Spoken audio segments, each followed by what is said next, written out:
গত ২০২৪-২৫ অর্থবছরে জিডিপিতে রেমিট্যান্সের অবদান ৬.৫৭% পৌঁছেছে, যা ৭ বছরের মধ্যে সর্বোচ্চ। এছাড়া রেমিট্যান্স দেশের আমদানি পরিশোধের ৪৭.১৩%।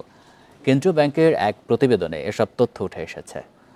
প্রতিবেদন অনুসারে প্রবাসীরা গত অর্থবছরে $৩০ বিলিয়ন রেমিট্যান্স পাঠিয়েছেন, যা একক অর্থবছরের রেকর্ড সর্বোচ্চ। এছাড়া শেষ প্রান্তিকে $৮.৫৪ বিলিয়ন রেমিট্যান্স এসেছে, যা আগের বছরের একই সময়ের তুলনায় ২৫% বেশি। কেন্দ্রীয় ব্যাংকের প্রতিবেদনে বলা হয়, নীতিগত বেশ কিছু পদক্ষেপের কারণে বৈধ পথে রেমিট্যান্স পাঠানো বেড়েছে, যার সুফল পাওয়া যাচ্ছে।